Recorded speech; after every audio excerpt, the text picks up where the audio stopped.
This is Bhaskar Sinha और आप हो लर्निंगगंज में।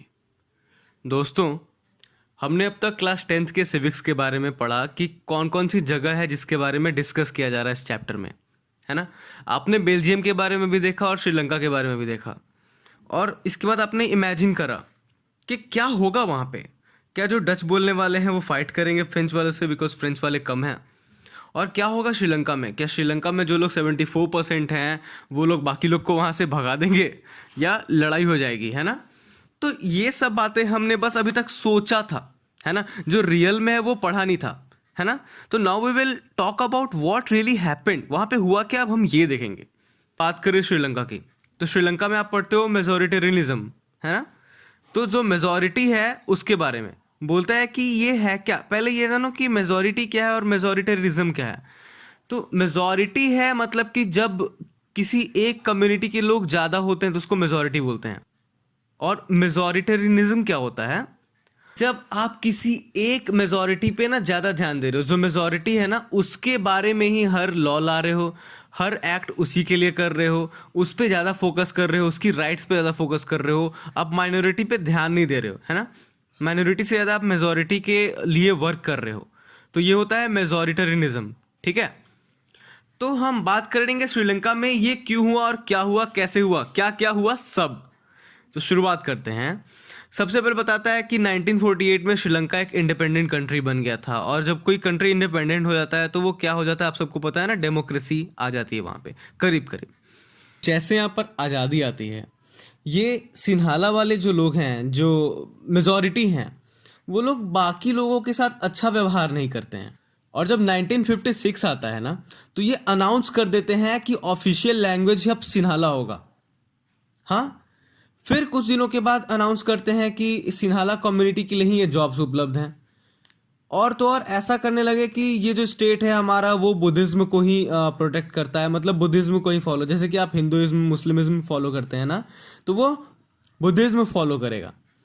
तो इन लोगों ने इतना ही नहीं करा, उसके बाद मतलब अब जब ऐसा होगा ना तो कोई भी इनसिक्योर फील करेगा जो वहाँ पे और लोग रह रहे हैं।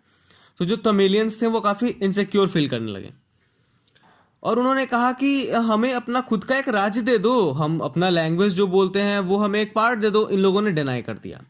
और 1980 के आते आते ना इन लोगों ने साफ साफ एकदम हक मांगा अपना, कि भाई हमें हमारा हक दे दीजिए। हमें क्या चाहिए, हमें श्रीलंका से एक कहीं पे भी किसी भी जगह पे हमें हमारा हक चाहिए श्रीलंका से। हमें हमारी कम्युनिटी के साथ रहने की आज़ादी हो, जहाँ पे हमारा लैंग्वेज हो और जहाँ पे हमें जॉब्स के लिए मतलब इन सब चीज़ों की सुविधा मिले, है ना। लेकिन इसका उल्टा ही प्रभाव हो गया वहाँ पे सिविल वॉर छिड़ गई। सिविल वॉर क्या होता है, एक ऐसा वॉर जिसमें हज़ारों लोगों की जान जाती है। हज़ारों लोग फाइट करते हैं अपने हक को पाने के लिए, और आपको पता है जब भी लड़ाई हुई है तो जान गई ही गई है। आप रामायण देखो, महाभारत देखो, जब भी लड़ाइयाँ हुई हैं जान गई हैं, हज़ारों लोग मरे हैं। कोई भी बैटल देख लो, कुछ भी देख लो। इन लोगों ने बस एक चीज़ मांगा था कि हमें हमारा तमिल एलम दे दो। तमिल एलम मतलब तमिल स्टेट दे दो, मगर इन्होंने स्टेट भी नहीं दिया। लड़ाई भी करी, हज़ारों जानें भी गईं, सोशल लाइफ्स ख़त्म हुए, बहुत सारी दिक्कत हुई। तो ये हुआ हाल श्रीलंका में, सिर्फ इसलिए कि वहाँ पे वो लोग ज़्यादा थे। उन्होंने क्या करा, 1956 में खुद का अनाउंसमेंट कर दिया कि सिन्हाला लैंग्वेज होगा। उन्होंने बुद्धिज्म पर फोकस कर दिया। उन्होंने जॉब्स भी उन्हीं लोग को दिए जो लोग सिन्हाला थे। उन्होंने तमिल्स को दबाया, तमिलियंस को दबाया। इसीलिए तमिलियन ने अपना हक मांगा और उन्होंने हक भी नहीं दिया, सिविल वॉर कर दिया, सबके साथ मार काट, हज़ारों जानें चली गईं। तो कितना बुरा हुआ श्रीलंका में। आओ देखें क्या बेल्जियम में भी यही हुआ। तो बात करते हैं बेल्जियम की। अब उम्मीद करता हूं यहां तक आप सब समझ गए होंगे कि श्रीलंका में क्या हुआ। हर एक चीज़ बता दिया जो मेन पॉइंट्स हैं, ठीक है। अब अगर हम बात करें बेल्जियम की, तो यहाँ पे एकोमोडेशन इन बेल्जियम होता है, यानी कि वो लोग रिकॉग्नाइज करते हैं, वो लोग एक समझौता, है ना, जिसको आप कहते हैं कि समानियोजन, सब लोग का मिला जुला के काम होगा, वो किया गया है यहाँ पे। ये बतलाता है आपको चैप्टर कि एकोमोडेशन होता क्या है, आप क्या चीज़ें कर सकते हो जब आप सब साथ में हो, ठीक है। तो the Belgian leaders took a different path and accepted the existence of religion differences and cultural diversity. इन लोगों ने सिंपली ये किया बच्चों कि इन लोगों ने कहा कि हम सब साथ मिलके चलेंगे, हम चाहे अलग लैंग्वेजेस हैं, हम चाहे अलग अलग कम्युनिटीज हैं, हम एक बेल्जियम हमारा होगा जिसके अंदर में हम सबको वैल्यू देंगे। आप अलग लैंग्वेज बोलते हो तो वो भी ठीक है, और हम जो लैंग्वेज बोलते हैं वो भी ठीक है। अब एक अगर हम बोर्ड बनाएंगे तो उस बोर्ड पे दोनों लैंग्वेजेस होंगी ताकि इस देश के लोगों को दिक्कत ना हो, है ना, इस तरीके से। तो आओ देखें यहाँ पे क्या होता है। तो जो गवर्नमेंट थी ना उसने काफी स्मार्टली वर्क करा। उन्होंने 1960 में देखा कि ये लोग शायद लड़ाई के मूड में ना आ जाएं, ठीक है। तो 1970 से लेके 1993 तक उन्होंने कुछ अमेंडमेंट्स किए। उन्होंने 4 अमेंडमेंट्स की, ठीक है। सिर्फ ये अमेंडमेंट समझ जाओ बच्चों, आप सब समझ जाओगे कि कैसे वहां पे एकोमोडेशन हुआ, उन लोगों ने कैसे सब लोगों ने समझौता करा और साथ मिल गए। तो जो 4 अमेंडमेंट्स हुई ना वो इस प्रकार हुई। सबसे पहला अमेंडमेंट हुआ डच एंड फ्रेंच पीपल के लिए कि इक्वली शेयर करेंगे वो लोग, ठीक है। उन लोगों को रिकॉग्नाइज करा जाएगा कि एक साथ एग्जिस्टेंस हम लोग दोनों का लेके चलेंगे, है ना। दोनों को उनकी बराबर राइट्स मिलेगी, दोनों को उनका इक्वल हक मिलेगा, दोनों शेयर करेंगे सेंट्रल गवर्नमेंट को, है ना। किसी भी एक कम्युनिटी के लिए नहीं, अब दोनों कम्युनिटी के लिए बातें होंगी। जब कोई बोर्ड्स बनेंगी तो दोनों लोग के लिए बनेंगी ताकि दोनों लोग बैठ के वहाँ मीटिंग कर सकें। अगर कोई चीज़ लिखा होगा तो दोनों के लिए लिखा होगा ताकि दोनों कम्युनिटी के लोग वहाँ पढ़ सकें। ये पहला, यानी कि डच और फ्रेंच पीपल में इक्वली शेयर हो गया सेंट्रल गवर्नमेंट। दूसरा ये है कि state government also got many powers, है ना। स्टेट गवर्नमेंट जो थे, स्टेट अलग अलग, उनके पास भी पावर दिए गए। क्यों? क्योंकि अगर ऐसा होगा तो आप बहुत अच्छे तरीके से उसका यूज कर पाओगे। आप भारत का एग्जांपल लेके देखो, यहां पर इतनी सारी अलग अलग स्टेट्स है ना, और सबके पास पावर है, यानी कि पावर को शेयर करोगे तो पावर बढ़ेगा। याद करो मैंने पहले कहा था कि पावर को शेयर कर दोगे, पागल तो नहीं हूं मैं, नहीं। ये इसलिए है क्योंकि अगर आप पावर शेयर करते हो तो फायदा आपका ही होता है। ये ऑर्गन्स ऑफ गवर्नमेंट की बात है जो आपने 8th और 9th में पढ़ा था आई थिंक। जो पावर को बांटते हो गवर्नमेंट में वो कितना हेल्पफुल होता है वो, है ना। तो स्टेट गवर्नमेंट के पास पावर आया, सेंट्रल गवर्नमेंट ने पावर दे दी और ये काफी अच्छे से इक्वली डिवाइड हो गया, है ना।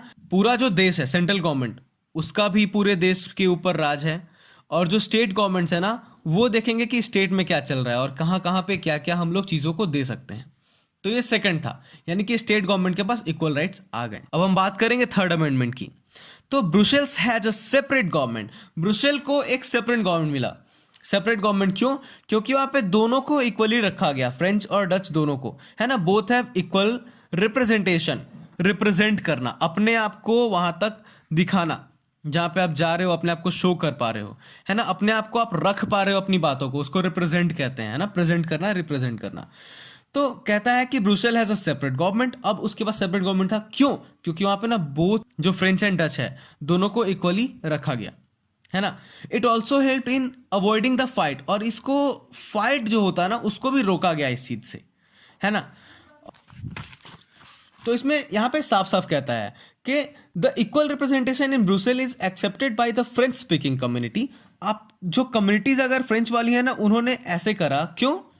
क्योंकि जो डच स्पीकिंग पीपल थे ना उन्होंने एक्सेप्ट कर लिया लैंग्वेज का रिप्रेजेंटेशन कि हम दोनों लैंग्वेज में काम करेंगे, तो इसीलिए फ्रेंच वालों ने भी करा एक्सेप्ट। और जब दोनों लोग की सहमति हो गई तो ये बहुत खुशहाल हो गया देश। जब दोनों लैंग्वेजेस बोले जाएंगे, दोनों कम्युनिटी की बराबर देखभाल होगी, दोनों कम्युनिटी का हक होगा ना, तो वो बहुत ही ब्यूटीफुल और बेस्ट होगा। तो वही यहाँ पे हुआ के फैसला लिया गया और सब कुछ सेट हो गया। अब जो चौथा अमेंडमेंट था उसमें होता है कि सेंट्रल एंड स्टेट गवर्नमेंट तो थे ही वहां पे, इसके अलावा भी एक गवर्नमेंट थी। कौन सी? सोचो। हाँ बिल्कुल सही, कम्युनिटी गवर्नमेंट। कम्युनिटी गवर्नमेंट का क्या रोल है बच्चों? वो ये देखता है कि जिस कम्युनिटी के आप हो उसको किसी भी चीज का हार्म ना हो, चाहे वो कल्चर हो, चाहे वो एजुकेशन हो, चाहे वो लैंग्वेज हो, हर चीज के लिए ये जरूरी है कि सबकी एक कम्युनिटी गवर्नमेंट हो जो उसका देखभाल कर सके, क्योंकि वहां पे जो अलग अलग पीपल हैं उनकी अलग अलग रिक्वायरमेंट्स हैं, तो इसलिए ऐसा हुआ। अब हम नेक्स्ट चैप्टर में पढ़ेंगे कि ऐसा हुआ तो क्या क्या फायदा हुआ, ठीक है। और जो बची हुई जो भाग है हमें उसे नेक्स्ट चैप्टर में कंप्लीट करना है। तब तक के लिए जुड़े रहें। Thank you so much. If you feel this video was useful for you, then do like, comment and subscribe to my channel, and do share it with your friends and family. Thank you so much.